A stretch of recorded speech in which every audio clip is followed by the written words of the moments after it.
Bien-aimés, vous êtes les bienvenus à l'émission La Voix de la Vérité. La Voix de la Vérité vous est présentée par l'apôtre Abama Kossi François, surintendant de l'Église internationale Parole de Vie. C'est un homme appelé, choisi et envoyé par le Seigneur Tout-Puissant pour la libération des nations à travers la connaissance de la vérité. Lève-toi, sois éclairé, car ta lumière arrive. Même si les ténèbres couvrent la terre, les hommes marcheront dans ta lumière. Reçois la lumière. Les enseignements et prédications de cet homme de Dieu serviront à votre restauration, vous frayeront un chemin dans le désert et apporteront à vos cœurs le sourire perdu.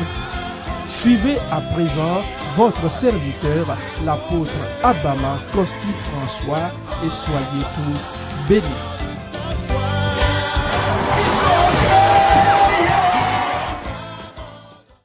Bien-aimé dans le Seigneur. La fête la main. Na vive bien où tu connais le dos à ton à tes peuples. Dieu a parlé ici sous forme de jalousie. Marie faut nous le tepe le suprême. Abe Amérique voana nous pas Amérique faut nous katanta. Il a parlé ici et il parle de sa souveraineté, sa règnerie sur la terre. Et faut nous le tepe ya. Et il faut nous courir donc ici non uti pleve fia doudou la ni gbambli bola katanji uti toutes les nations. Et ben du corps katan Tous les continents. et du corps katan L'Afrique. Africa Le continent noir. du corps Europe et Asie Australia Les blancs, les jaunes, les rouges. ayevo amenti didio ametio bo amekpikpa amekoko que sinon toi pas redalao Chrétiens animistes. Christ to ayetro subolao Le Seigneur veut nous faire comprendre. afeto dibe ya nami ase gome be yenye no kata wola Lui qui nous a créés. eya ha womi Et il est le seul Dieu suprême. eya nye mawu de kai ke folo Toutes les katanta nations sur la terre. eya duko si aduko la ni gbanyaji Se connaître. eyi kete dojo si mawu ya À comprendre qui il est. eyi kete jagbagba seye gome Dieu mawu se tourne vers cette nation. etrona doda duko ya gbo Quels que soient les manquements. mekale ike gbagba po le nti o Parce que la nation se tourne vers ce Dieu. nenye be duko atro doda mawu ya gbo la ke mawu ha tro doda na duko gbo eye wo yira na duko Il dit ceci. egblo ale Je manifesterai ma grandeur et ma sainteté. Je me ferai connaître aux yeux de la multitude des nations. Et elles sauront que je suis éternel. C'est Ézéchiel 38, verset 23 qui a dit ça. Ezekiel pe agbale etabla etonvo enyi kukibla vevo etonlia glo ale mado ga dokunye mako dokunye wu eye ma de dokunye afia le duko gede wo nkume ne wa jesi be nyenye Yehowa amen. Donc ici, Dieu a un objectif missionnaire. Le tepe ya la mawu fenu etadoji nu enye nu dogbe dede ton Et il forma Israël, eye son peuple, avec son alliance. wodo Israel duko abe yepe duko ple yepe nu babla Regardez ce qu'il dit d'Israël. michonpa nya ike ogbocho Israel Qui a nti auparavant Jacob. eyi ko yona chamba ibe Yakob Les gens savent que c'est Jacob qui est devenu Israël. eyi enye ko to be Yakob to bazu Parce Israel qu'il a raconté Dieu à Péniel. eyi meke wodogo mawu le Peniel Et il a donné le nom Péniel. Qui dit, Pén veut dire la face. Elle veut dire Dieu. J'ai vu Dieu face à face. Et je ne suis pas mort. eyi Peni kenye nkume eli kenye mawu kele gbogbo be me po mawu nkume kule nkume vonye meku o Écoutez la parole de Dieu. mi do to mawu penya C'est peu que tu sois mon serviteur pour relever les tribus de Jacob et pour ramener les restes d'Israël. Je t'établis pour être la lumière des nations, pour porter mon salut jusqu'aux extrémités de la terre. Amen. amen. Yeza fa gbale tabla eneva asheke kuki adelia eglobena niche wonye bene nye dola ne na fon Yakob pe tawo de chitrenu eye na pro Israel pe amesi owo de la agboe mecho wodo kekelila na duko ha ne na nye khona me va sere anyigba pe mlenu ke amen. Amen. chers téléspectateurs de la voix de la vérité. Nabi bebio wuchu kwe nyonu yodo atonya tepepe gbele titipenu kwa moji. Menye maupe lononu onyebe na dukona no fukpem o.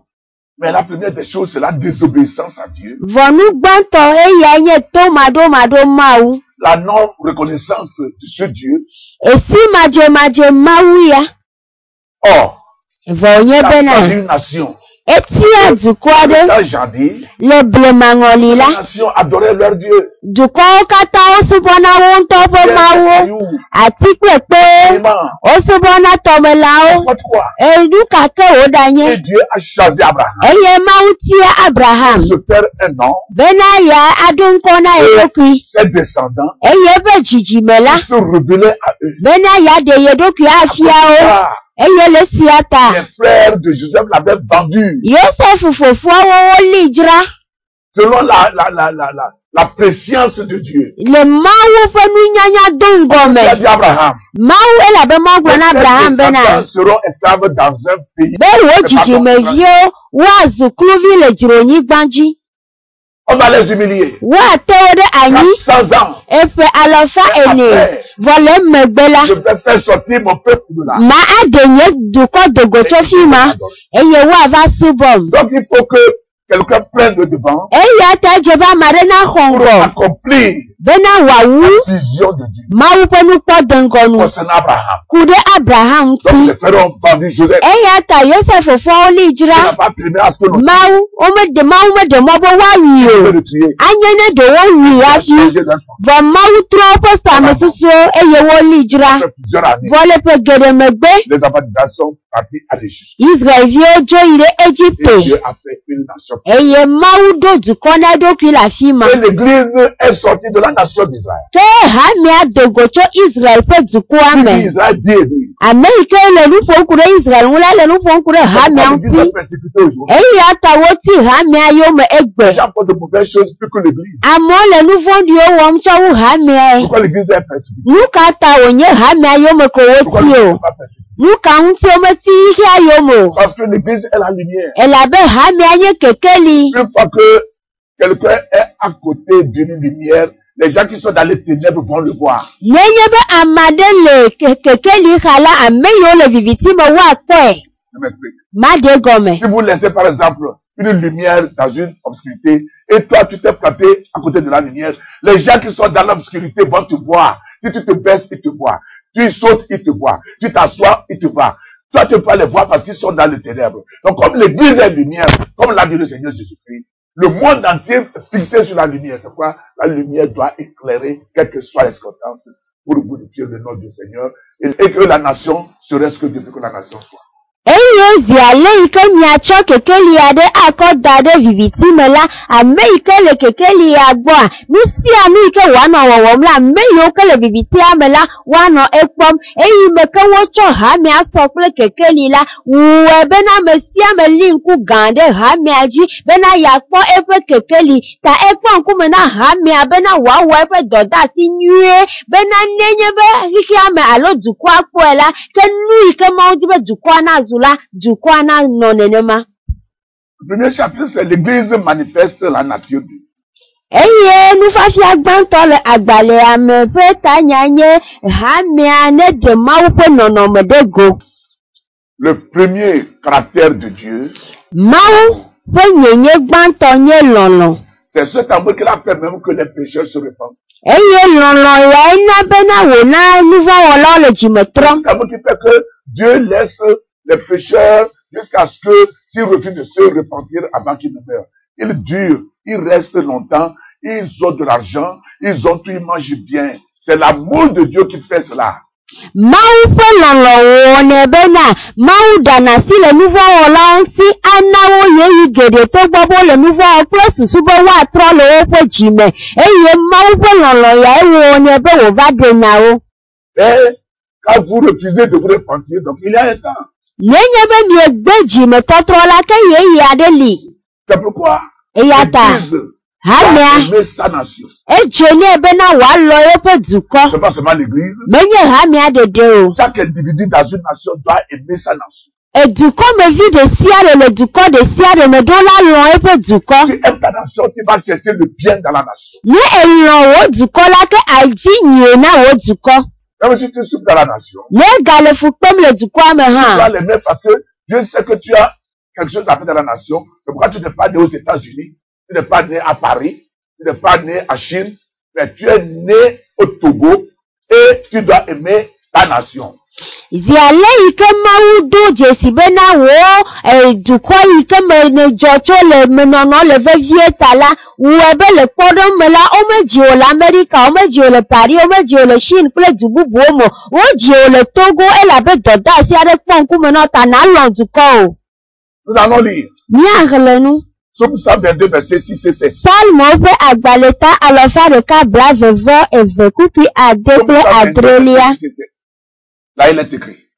Demandez la paix de Jérusalem. Que ceux qui t'aiment jouissent du repos. Que la paix soit dans tes murs et la tranquillité dans tes palais. Amen. Amen. Salmo ƒe agbalẽta alɔfa ɖeka blaeve-vɔ-eve kpukpui ade kple adrelia. Mibia ŋutifafa na Yerusalem. Ame siwo lɔ̃a wo la, wolɔ̃a wo la, woanɔ anyi bɔkɔɔ. Ŋutifafa nenɔ wo gliwo me, eye gbɔdzɔe nenɔ wo fiasawo me. Le nɔvi nyewo kple xɔnyewo ta madi ŋutifafa na o. Amen. Bien-aimé dans le Seigneur, Lɔlɔtɔ le aƒetɔ la me. Dieu a dit de demander la paix pour Jérusalem. Aƒetɔ la bia tso mía si be míabia ŋutifafa na Yerusalem. Comment on peut dire demander la paix pour le Togo? Ele ko abe ale ko agblɔ be míabia ŋutifafa na Togo. Et il faut que nous prions pour Jérusalem. Edze be míado gbe ɖa ɖe Yerusalem ta. Toute l'église, Hame blibo. tout pasteur, Osɔfo sia osɔfo. doit intercéder, tu dois Edze bena prier pour naxɔ Israël. enya ɖe akɔ ɖe Israel ta. Et si tu le fais, c'est une bénédiction pour toi. Ne ele wɔm la nye be yayira wònye na ye. Alors quand tu pries pour ta nation, tu dois aimer ta nation. Ele na wo hã be nalɔ wo dukɔa do gbe ɖa ɖe ta. Si tu aimes ta nation, Ne elɔ wo dukɔa, tu vas chercher le bien de ta nation. adi nyuie na wo dukɔ. Tu ne veux pas accepter que le sang coule dans ta nation. Ma alɔ bena eʋu ne kɔ ɖi le wo Tu ne veux dukɔ pas me o. accepter que les choses se cassent dans ta nation. Ma alɔ bena nuwo ne gba le wo dukɔ me Tu ne o. veux pas accepter que les choses soient... non. Parce que si tu aimes la nation, la seule chose que tu peux faire, c'est de préserver la nation comme le sel préserve la pollution. Eye nue nye be elɔ wo dukɔ la, nu ɖeka yi ke le na wo be nawɔ la, eyae nye bena na akpɔ wo dukɔ ta abe ale yi ke edze nana be enu megblẽ na o. Très important. Ele vevie ŋutɔ. Le verset 7 dit, que la paix soit dans tes murs et la tranquillité dans tes palais. Vous voyez?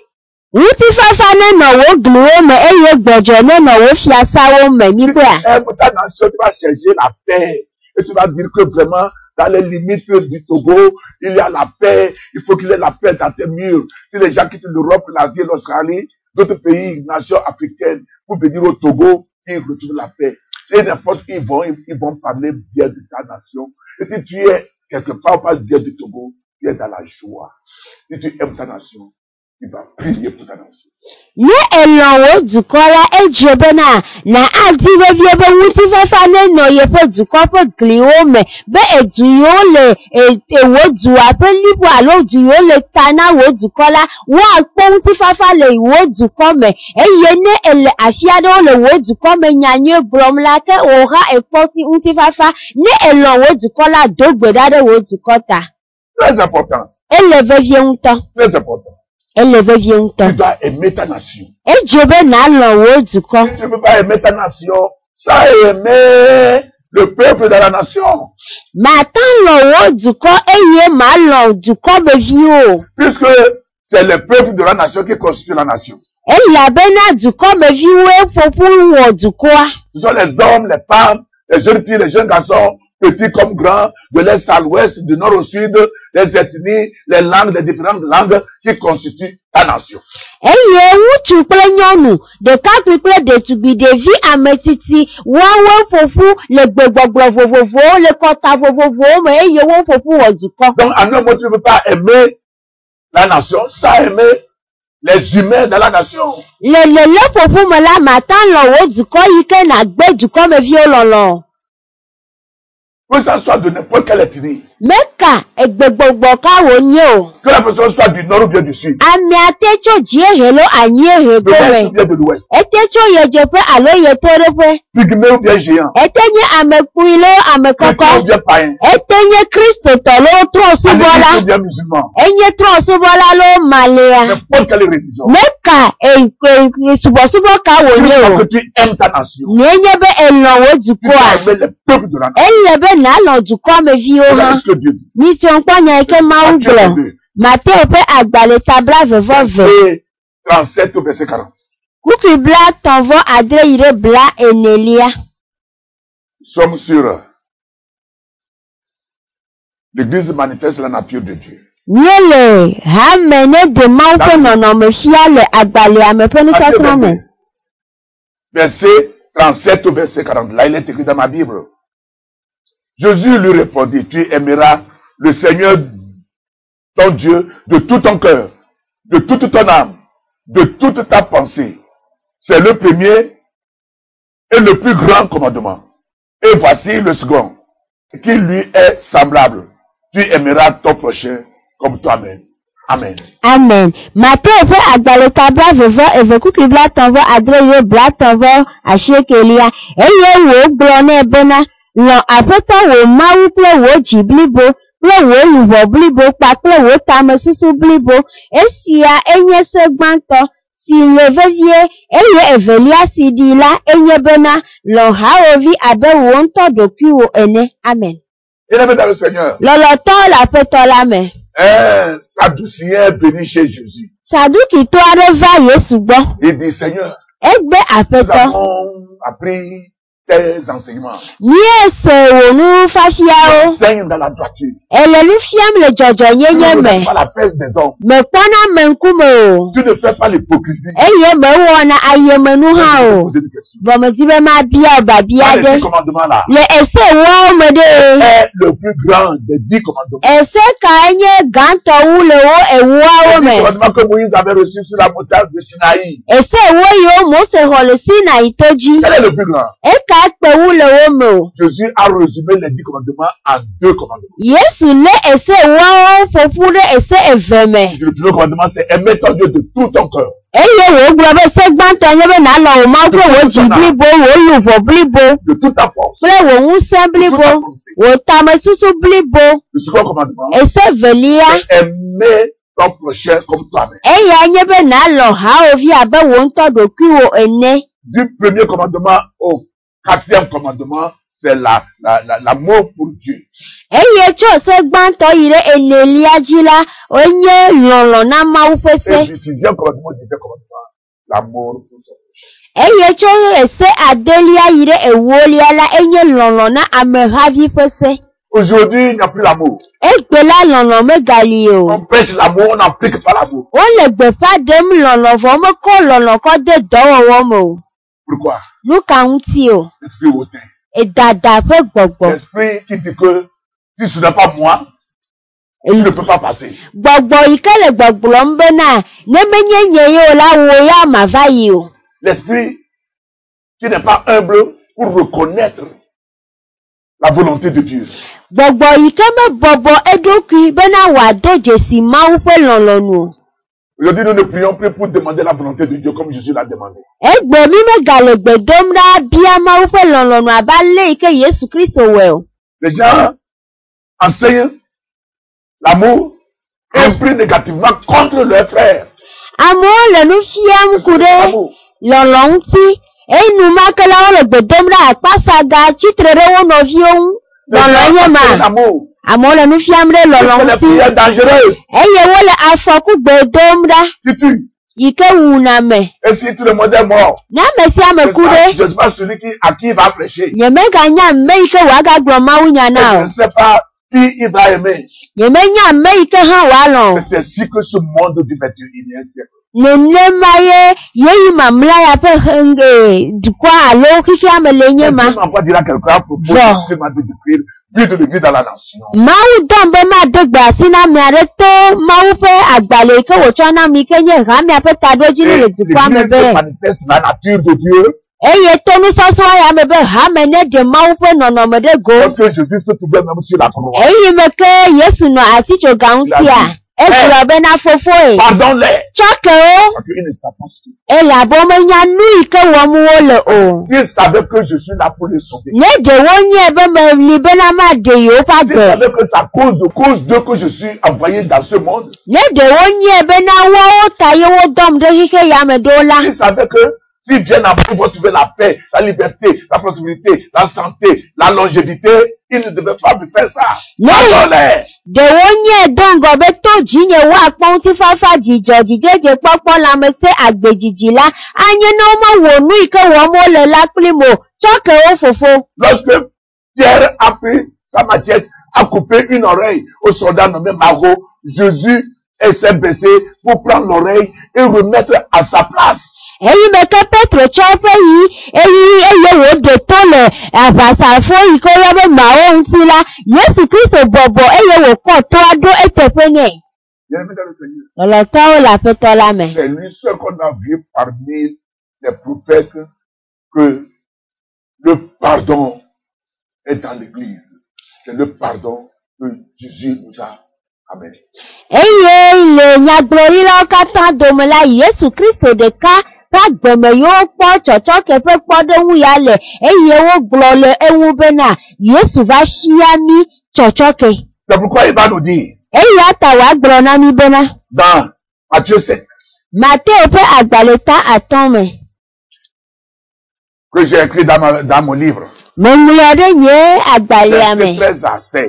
Kukui eton yirewi adelia. Ça fait toujours partie de l'église qui doit manifester la nature de Dieu. Eya hale hame ayike ademawu pe enonome fiala pe nusaslome.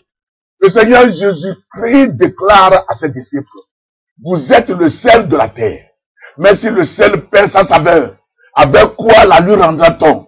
Il ne sert plus qu'à être jeté dehors et foulé aux pieds par les hommes. Vous êtes la lumière du monde. Une ville située sur une montagne ne peut être cachée. Et on n'allume pas une lampe pour la mettre sous le boisseau, mais on la met sur le chandelier et elle éclaire tous ceux qui sont dans la maison. Que votre lumière luise ainsi devant les hommes, afin qu'ils voient vos bonnes œuvres et qu'ils glorifient votre Père qui est dans les cieux. Amen. Amen. Mate pa gbaleta aton kukui eton yirewi adelia Yesu glona pe nusrola bena. Miawenye anigba peje kenye jebu epe vivila nuka choge wala ado vivine maha. Cho esi ajila mega nyona naneke oke bonwa che apugbe bena amona do afo eji miawenye hike mepe kekeli jusile to jila o ma ton are o eye wo mesia akadi ha danade afiante o kede akadi tiji bon eye wa klena ape amesi o katan le afiame nyenema ke mi na mi ape kekeli na klele ameope nkume bena wa apo mi ape nunye wowowo eye wa kafu mi afofo si le dipo. Amen. Amen. L'église manifeste la nature de Dieu. Hamia le maupe nonome demde go. C'est ce que nous dit dans le livre de Jean qu'il est la lumière du monde. Yesu Kristo glona mi le Yohanes fa gbale mebe yeye kiki amepe kekeli. Et il dit à l'église que l'église est la lumière du monde. Eye wole gbogbrom na hamia habe eye anye kiki amepe kekeli. C'est à Antioche que les païens, les animistes ont donné le nom chrétien aux chrétiens, aux disciples de Jésus, après la mort de Jésus, après son ascension. C'est dans une ville nommée Antioche que les disciples, que les païens, sont les animistes qui ont donné le nom chrétien à ceux qui suivent Jésus. Le Yesu Kristo pe couple pe dipo yiyi megbe la ke Antiochia eye tro subola o chonkona ni Yesu Kristo pe nusron la le bena o le nu wom abe Kristo eye wo yo be Kristo to. Dans le mot grec chrétien, on a écrit Christos, qui veut dire le petit Christ, ou bien comme Christ. Christos, petit Christ, ou bien comme Christ. Eye Acte 11, verset 26. Dɔwɔwɔ ƒe agbalẽ tawi ɖeka kukui blaeve adea me le ɣelagbemelawo gblɔ Kristo alo woŋlɔ Kristo si ke gɔme nye abe Kristo alo Kristoviwo ene. On peut le dire encore Christianos. Eye wo Christianos. gata yie bena Christianos. Toujours dans le mot grec. Enye ɣelagbeme ke Christ. ele. Christ. Gɔme nye be Kristovi alo abe Kristo ene. Ce qui suppose que le chrétien est censé porter l'image de Christ. Ehia bena Kristotɔ la edze bena wòaɖe Kristo ƒe nɔnɔme ɖe go. Car lui-même est l'image du Père. Elabena eya ŋutɔ nye fofo la ƒe Dans nɔnɔme. Jean 14, verset 9, vous allez voir qu'il est l'image du Père. Le Yohanes ƒe agbalẽ tawi ene kukui asieke ame miakpɔe bena ele fofo la ƒe nɔnɔme nu. Paul qui avait gâté l'église du Christ, qui avait donné l'accord de tuer Étienne, après sa repentance, lorsqu'il a raconté Jésus-Christ sur la route de Damas, il nous dit maintenant, soyez mes imitateurs, comme moi si je l'ai de Christ. 1 Corinthiens 11, verset 1. Soyez mes imitateurs, comme moi si je l'ai de Christ. Paulo yi ke ti Kristo ƒe hamea yome eye wòna wowu Stefano la le eƒe dzimetɔtrɔwo megbe la ele gbɔgblɔm na mi le Kɔrintɔkawo ƒe agbalẽ gbãtɔ etawi ɖeke kukui gbã me bena mizu srɔ̃nyelawo abe ale yi ke mezu Kristo srɔ̃ la ene. Bien-aimés dans le Seigneur. Lɔlɔtɔ le aƒetɔ la me. De l'imiter, Ne Paulo be miasrɔ̃ ye la abe ale yi ke ye hã ye srɔ̃ Yesua. soyez mon imitateur. Nye hã yewo kple nye hã miata srɔ̃ Yesu. Dans le temps à venir, Le yeyi mamlɛwo me continuer. miayi edzi. Avant de laisser choir ce bouquet, Bena mia awu agbalẽ ya nu la. je vais vous amener dans quelques explications Makplɔ mi yi ɖe gɔmedede aɖewo me. du de l'église dans la nation. Eyi ke ƒe tanya le gbɔgblɔm bena hamia ƒe taɖodzinu le dukɔa me. Ke míaƒe dukɔa kpɔ dzidzedze. Tant que l'église existe, Zi ale yi ke hamia kpɔtɔ le anyi. que les gouverneurs de cette nation, Eye dukplɔla yawo le dukɔ ya me. Seigneur va les aider Aƒetɔ akpe ɖe wo ŋuti à ce que bena et l'église et la nation hamia kple dukɔa katã vont travailler woawɔ dɔ en collaboration, le asi le asi en me. amour Woawɔ dɔ le lɔlɔ me dans le Seigneur. le aƒetɔ la me. Le plan que Dieu a pour les nations, Bena tame yi ke Mawu ɖo ɖe dukɔ ŋuti na va me. il a dit. Egblɔ Je connais bena les projets que j'ai formés. menya tame yi ke meɖo ɖe miaƒe Projets agbe de paix ŋuti. et non de malheur. Ŋutifafa ƒe tame menye dzɔgbevɔ̃tɔ o. Aƒetɔ ne yra mi. Je me suis de pas finir mes montagnes. Gbedasia mekpɔ woe nɔvɔ nye ye atu aƒe ne Yesu ƒe vava he ɖe megbea miatrɔ va. Vous allez trouver ce livre. Miakpɔ agbalẽ ya. L'église dans la nation. Hame ƒe taɖodzinu Dans le le dukɔ me. siège de l'église de ta parole. Le agbenya hame ƒe zimenɔƒe. Abatame. Avatame. Azidogɔme. C'est ça. Miakpɔe. À la fête de Estao. Miagakpɔe le radio évangile ƒe mɔnu. Vous allez trouver ça encore. Miagakpɔe. L'Alliance biblique Château de Baie. Alliance biblique yi ke le Château de Baie. Vous allez trouver cela au Temple du Calvaire. Miakpɔe le Temple du Calvaire. Vous allez trouver cela encore chez le pasteur Adjenu, la boutique Aïdranaoui. Miakpɔe le osɔfo bubutɔ Adzenu gbɔ le eƒe fiase me le Edzranawoe. Le Seigneur va vous aider. Aƒetɔ la akpe ɖe mia ŋuti eye mave mi kpɔ gbeɖe o. C'est que si vous priez pour la nation. Nenye be nyaɣaɣla nye be ne mi le gbe dom ɖa ɖe dukɔa ta, mi do gbe ɖa ɖe Israel Priez ta. pour le monde entier. Mi do gbe ɖa ɖe xixia katã ta. Aƒetɔ atsɔ nyaɣaɣlawo afia mi. Aƒetɔ ne kpe ɖe mia ŋuti, miagadogo.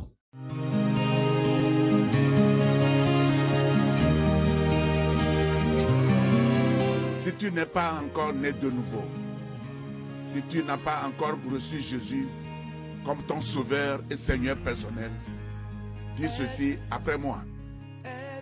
Seigneur Jésus, je suis pécheur, mais tu es mort pour mes péchés. Je confesse que tu es mon sauveur et mon Seigneur personnel. Pardonne tous mes péchés. Donne-moi ton Esprit Saint afin de t'adorer en esprit et en vérité. Merci Seigneur, parce que je suis sauvé. Amen.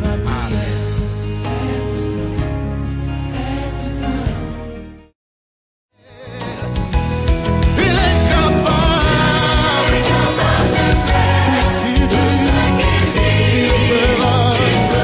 C'était votre émission La Voix de la Vérité. Nous croyons que vous avez été richement bénis par ce message puissamment oint. Vous trouverez les messages et enseignements de l'apôtre Abama Kossi François sur CD audio et vidéo, de même que les livres écrits par votre serviteur au numéro 22 50 72 88 90 24 59 10 ou 90 18 51 90. Vous pouvez également adorer avec nous à l'église internationale La Parole de Vie, 6A à Batame à Didogomé, boîte postale 12 622 Lomé.